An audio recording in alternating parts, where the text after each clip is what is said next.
Hello， 大家好，我是兜兜。萧炎和封尊者告别后，便在林燕的带路下前往丹域。两人来到一座名为天风城的城市，一到这里，萧炎便前往城中最大的拍卖场中购买了3种兽火。之后，他们便前往天风城的空间虫洞。要穿过这个空间虫洞到达下一个目的地，需要将近1个月的时间。林燕负责操作空间船，萧炎便借助这个时间修炼弄焰诀。经过地魔老鬼改进的弄焰诀，不仅可以一个人修炼，而且凝聚出来的化生火也更加高级。修炼弄焰诀需要将3种兽火融于体内，用斗气锤炼到极致，再将这3种兽火完美融合，最后便会凝出化生火。说起来简单，操作起来却十分复杂。萧炎花了整整1个月的时间，在即将到达空间虫洞出口时才修炼成功。他手指上这一缕苍白的火苗将会成为他施展毁灭火莲的关键。两人出了空间虫洞后，林燕告诉萧炎，这里是中州的中心，也被称为中域，而丹域则位于中域的中央位置。他们所处的位置是中域西南。这片区域最强的2大势力是阴谷和焚炎谷。听到焚炎谷，萧炎心头一动。虽然他不敢将主意打到9龙雷罡火上，但对于天火3玄变他却很感兴趣。若是他能将天火3玄变剩余2变搞到手，战斗力绝对会突飞猛进。不过萧炎不知道焚炎谷会不会像风雷阁一般蛮不讲理，所以想着还是不要轻易暴露自己也会天火3玄变的好。林燕告诉萧炎，柳青家族所在的天皇城正好就是他们前往丹域必经的一座城市。两人当下便决定前往天皇城和柳青会一会。天皇城属于焚炎谷掌控的城市，城中2大势力分别是附庸焚炎谷的柳家和程家，而空间虫洞的管理权则一直在柳家和程家之中转换。到达天皇城后，林燕带着萧炎前往柳家，却发现柳家的庄园外几乎站满了手持武器的守卫。一打听才知道柳家和程家正在争夺空间虫洞的管理权。现在2家都带了不少人在城中心的广场那里。林燕明明记得这一年的空间虫洞是轮到了柳家管理，怎么现在又和程家在争夺管理权了？此时的城中心，身为家主的柳琴带着族中的人正与程家争论，但将管理权交给程家是焚炎谷的最新命令。程家请来了焚炎谷的赤火长老，赤火长老说焚炎谷的谷主下了新命令，他们需要请高阶炼药师前往焚炎谷助他炼制1味丹药，若是谁能找到高阶炼药师，空间虫洞的管理权就交给谁家。他还说若是柳家也能找出高阶炼药师前往焚炎谷，空间虫洞的管理权也能交给柳家。此事来得太过突然，柳青恳请赤火长老给柳家几日时间去找6品炼药师，但赤火长老拒绝了他，言明必须今天才行。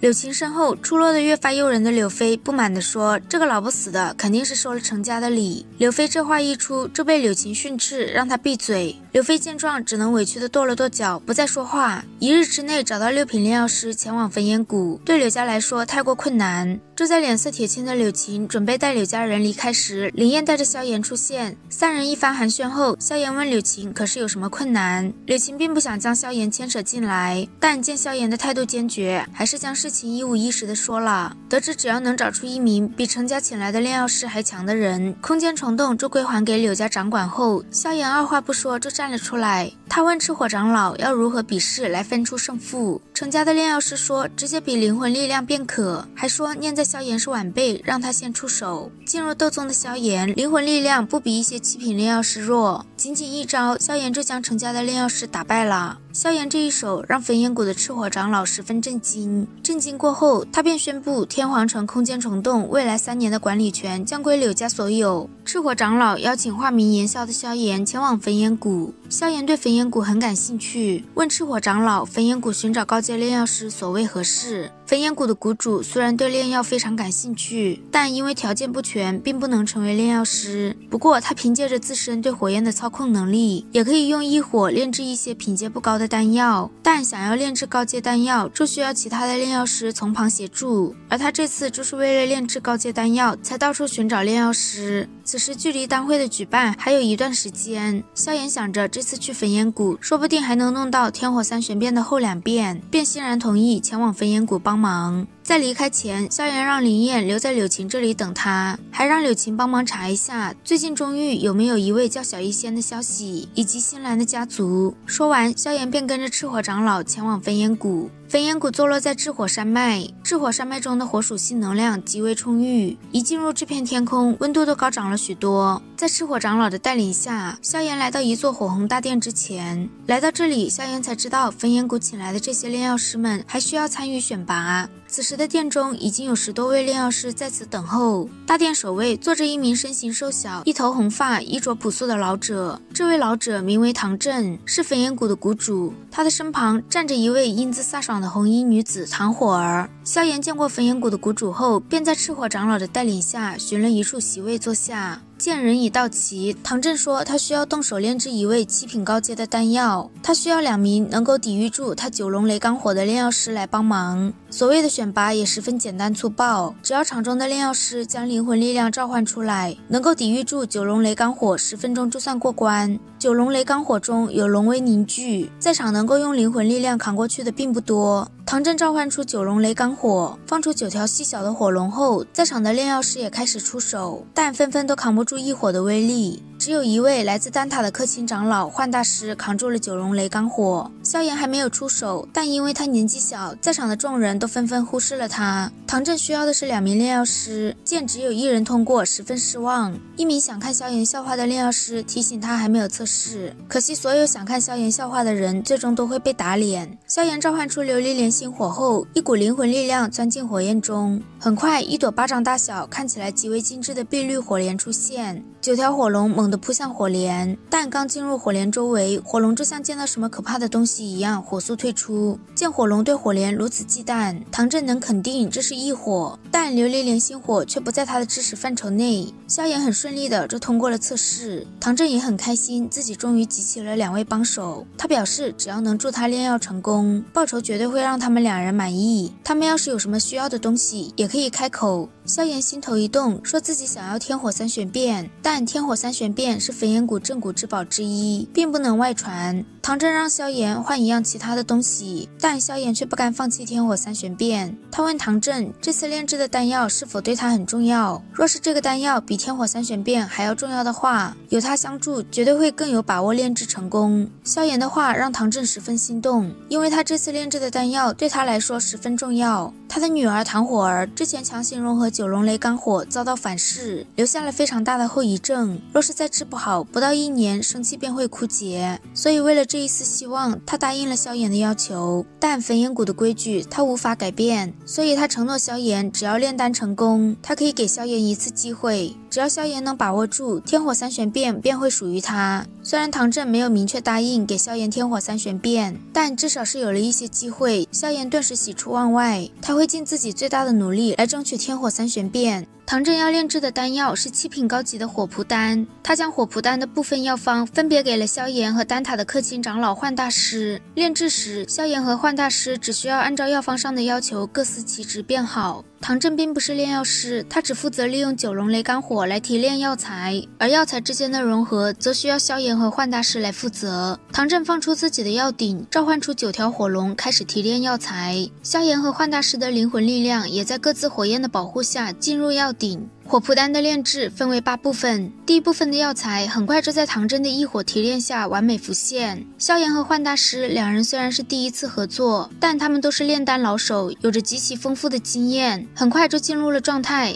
当萧炎已经在融合第2部分的药材时，幻大师才刚刚融合好他第1部分的药材。萧炎展现出来的炼丹天赋让唐振、幻大师以及在场的其他炼药师都颇为震动。火蒲丹的炼制繁琐程度有些超过了萧炎和幻大师的预料，他们不仅要不眠不休的炼丹，还要在消耗灵魂力量融合药材时分神抵御9龙雷罡火的高温侵蚀。在这种情况下，有着琉璃莲心火的萧炎情况还好，但幻大师在第5轮的药材融合时便有些体力不支。好在他们准备了不少恢复用的丹药，才能一边嗑药一边炼药。花了将近9天的时间，唐振终于将所有的药材都提炼完了。接下来就靠萧炎和幻大师将这8团药液融合。一想到天火三玄变，萧炎手掌猛然紧握，这一次只能成功，不能失败。随着时间的流逝，萧炎和幻大师终于将各自的药液融合。接下来便是将这一青一红的2滴药液彻底融合成丹。但幻大师的灵魂力量经过这几天的长时间工作，已经开始逐渐虚弱。当2滴药液碰撞，一股能量波动重重的撞击在药鼎内壁，这股能量震荡将已经是强弩之末的幻大师撞得吐血倒地。幻大师的意外状况让唐振和唐火儿脸色都变得十分苍白。萧炎看着幻大师迅速回神望向药鼎之中，只要一想到炼丹失败就得不到天火三玄变，萧炎就十分不甘。他眼中涌上一抹狠色，问唐振可否让他继续炼制下去。继续下去或许还有一线生机，放弃的话就是彻底的失败了。看着萧炎眼中的拼劲，唐振一咬牙让萧炎继续炼制，还说就算最后失败也怪不得他。萧炎表示自己会竭尽全力一试。萧炎将自己的灵魂力量毫无保留地涌进药鼎中，这2滴液体中的药力十分狂暴，对彼此都很排斥。这种情况算得上是萧炎这么多年炼丹以来第一次遇见。他将所有的灵魂力量对着2滴药液狠狠地压缩，虽然药液反扑得厉害，但最终还是被萧炎强势压制，慢慢的开始融合凝固。这种状态持续了足足1天1夜后，一股庞大的天地能量波动了起来，焚炎谷上空涌现一片乌云，乌云之中雷霆滚滚。望着天空上正酝酿着的丹雷，唐振和在场的炼药师都十分激动。看到萧炎虚弱的状态，唐振终于从激动中清醒过来，他让萧炎先休息一下，丹雷交给他就好。不过萧炎拒绝了唐振，虽然他十分虚弱接不了丹雷，但他的地妖魁可以。唐振原本还担心萧炎虚弱的身体不行，见萧炎放出地妖魁后，只叮嘱他有状况只管说一声。萧炎并不理会广场上疑惑的目光，只吩咐地妖魁接下丹雷。当丹雷结束，萧炎迫不及待地想要看看地妖魁强化到了什么程度。妖魁分为天地人3级，从颜色上区分，分别是铜、银以及金色。看到经过丹雷洗礼后依旧是银色的地妖魁，萧炎轻叹了一声，正准备收起地妖魁，却发现地妖魁空洞的双眼中隐隐有一丝金色光泽。看到这丝金色，萧炎决定以后一定要让地妖魁多吸收丹雷，好让他早日进化到天妖魁。火符丹终于炼制成功，事情告一段落，早已力竭的萧炎也终于放心的晕了过去。萧炎再次醒来，发现自己的灵魂力量已经恢复了许多。天火尊者告诉萧炎，他已经昏迷了5天。萧炎上次在天山雪潭浸泡时，天火尊者的灵魂也借助雪潭温养了一段时间，得到了一点好处。萧炎以为他的实力恢复到了斗尊级别，但天火尊者告诉他，如果找不到合适的身体，他怕是永远也恢复不到斗尊的实力。为了能让自己有更多的保障，萧炎决定将为天火尊者炼制肉体的事提前。炼制肉体需要生骨融血丹、七阶魔兽的精血以及斗宗强者的骨骸。对萧炎来说，后2者都不是什么难事，难的是炼制生骨融血丹。生骨融血丹是7品顶峰的丹药，比火蒲丹还要难炼制多了。现如今的萧炎连独自炼制火蒲丹都是成功率极低，更不要说生骨融血丹。萧炎决定去药老的纳戒中找找其他类似效果的丹药替代。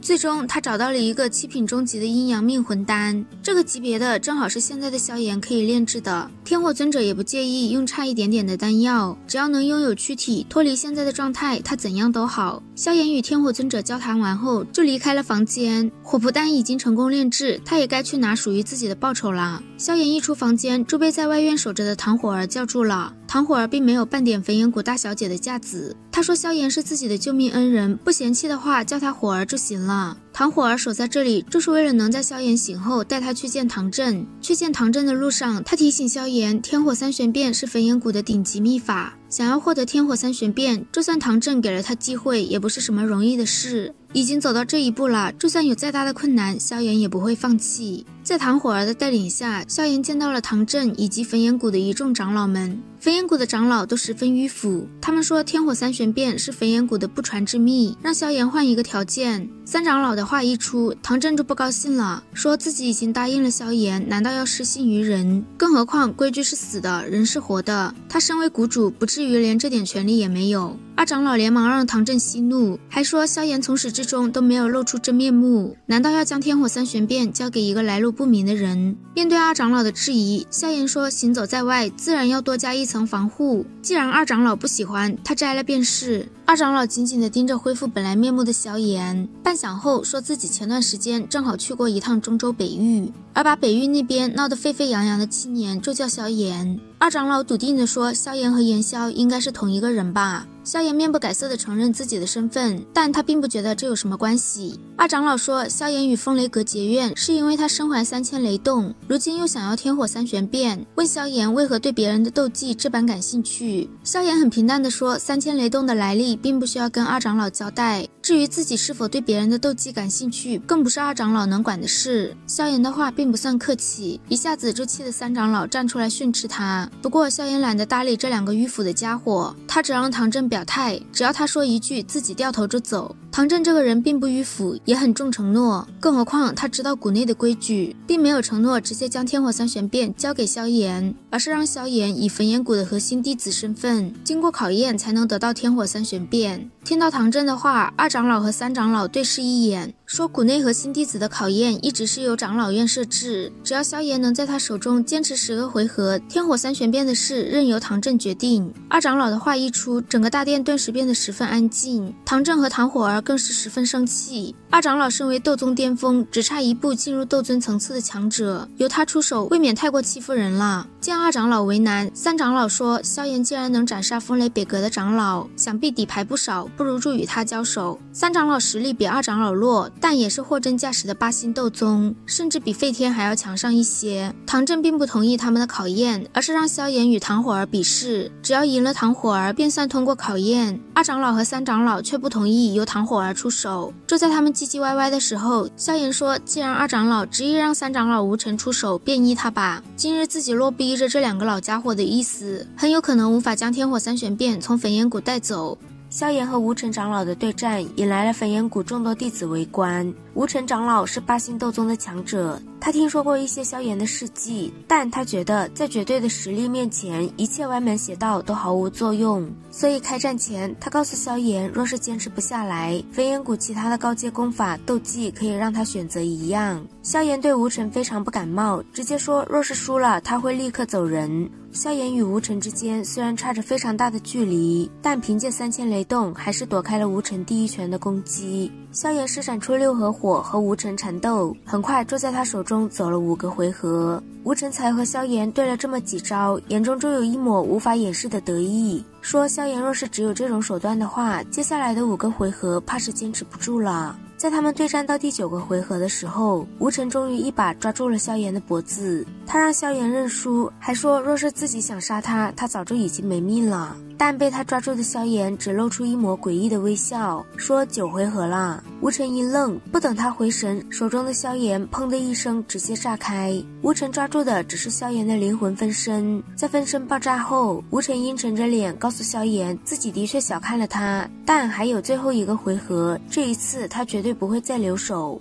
说完，心中充满怒气的他一头白发瞬间变成火红色。看到无尘的身世，唐振的脸色十分难看，他没想到在这种场合下，无尘会对一位后辈施展威力如此大的斗技。无尘周遭的天地能量瞬间变得狂暴，夹杂着一股恐怖声势的太乙火罗掌对着下方的萧炎轰去。早有准备的萧炎抬起手掌，一朵精美的3色火莲出现在众人的眼中。3色火莲一出现，一旁观战的唐振脸色骤变，直面火莲的无尘脸上更是露出了难以置信的神色。他不敢相信萧炎能够施展出这种连他都为之震撼的恐怖力量，不过他并没有被火莲吓到，反而战意变得更强。这一招，无尘动用了他8星斗宗的所有力量。既然无尘不想让萧炎好过，萧炎自然也会让他付出代价。2股能量碰撞间，天地寂静，随后一股恐怖的能量风暴出现，萧炎和无尘都被这股风暴甩得倒飞在地上。能量风暴越来越大，唐振不得不出手收拾残局。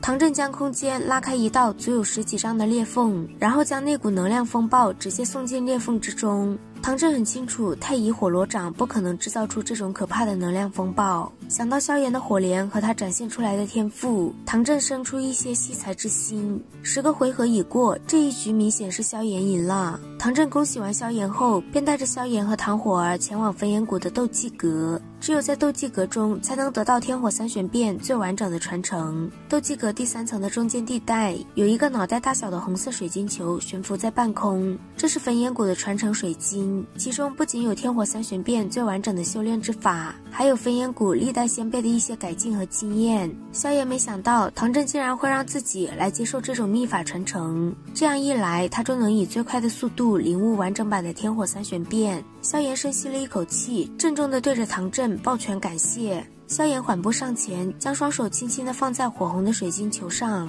随着萧炎的灵魂力量涌入水晶球内，他的身体一颤，庞大的信息源源不断地涌进他的脑中。水晶球在萧炎灵魂力量涌入的瞬间，爆发出一股璀璨的赤红之色。唐振和唐火儿见到这种变化，两个人都变得目瞪口呆。这个传承水晶球不仅可以传承秘法，还能测验。若是遇到修炼天火三玄变天赋高的人，水晶球便会散发出光芒。当初唐火儿传承之时也引起过变化，但却远比不上萧炎。唐振眼中的震惊消散后，眼中充满了遗憾。若是萧炎是他焚炎谷的弟子，该多好啊！萧炎这个传承花了将近1天的时间，在传承完之后，萧炎便向唐振告辞。对于唐振这个平易近人的斗尊强者，萧炎非常有好感，他让唐振日后有什么需要帮忙的，尽管找他。唐振也很喜欢萧炎，他叮嘱萧炎天火三玄变不可外传，还让他以后有时间来焚炎谷做客，只要他当谷主1天，萧炎便永远是焚炎谷的贵客。萧炎离开焚炎谷后直奔天皇城，柳家最近十分热闹，一堆想要和萧炎攀关系的人纷纷拜访柳家。不过柳琴知道萧炎不喜欢这些，所以都帮他推掉了。萧炎让柳琴帮他打听的事也有了一些消息。经过柳琴打听，新兰应该是丹玉叶家的人，全名叶新兰。丹玉中与丹塔有关系的是5个大家族，叶家便是其中之一。不过叶家逐渐式微，已经沦为了5大家族之末。前2年更是将丹塔长老席的位置都弄丢了。至于小医仙，柳琴在确定小医仙是拥有着传说中的恶难毒体后，告诉萧炎，最近丹玉传得沸沸扬扬的事便与小医仙有关。小医仙的恶难毒体意外暴露，现在丹狱中不少势力都在寻找他，其中以冰河谷的搜查最为疯狂。柳琴告诉萧炎，冰河谷素来对特殊体质格外感兴趣，他们找小医仙或许是对恶难毒体起了心思，而且小医仙已经和冰河谷的人交过手了。虽然最终小医仙成功脱逃了，但却也受了不少的伤。冰河谷的实力不逊色于焚炎谷，现在萧炎的当务之急是去丹狱找新兰，或许他会知道一些消息。林燕想要跟萧炎一起去，毕竟他对丹狱还算比较熟悉。萧炎拒绝了林燕，这件事林燕帮不上什么忙，而且他也不想将林燕拖下水。柳琴见萧炎打定了主意，拿出一张中域的地图交给萧炎，让萧炎去中域的邺城，叶家住在那里。萧炎离开时，柳琴让萧炎在中域小心一些，若是遇见麻烦便来天皇城，即便他柳家实力不强，但也会尽力保萧炎这个朋友。萧炎知道自己即使有了麻烦也不会来天皇城，但柳琴的话还是让他阴沉的脸浮现了一丝笑容。从天皇城赶往中域，乘坐空间虫洞也需要5天左右时间的路程。萧炎盘坐在空间船上，决定到了中域就想办法凑齐药材，帮天火尊者炼制躯体，这样才会更有把握面对冰河谷这种势力。在赶路的这几天，萧炎以非一般的速度修炼天火三玄变的后2遍。萧炎一到中域，就从贩卖消息的人那里得知，冰河谷开出天价寻找恶难毒女，而小医仙最后出现的位置在北方的洛神剑，正好邺城和洛神剑都在一个方位。萧炎赶路的时候，不仅弄到了炼制躯体需要的材料，还弄到了12种兽火，可以说满载而归。好啦，今天的视频豆豆就讲到这里啦。如果喜欢豆豆的视频，欢迎点击订阅关注，我们下期再见，拜拜。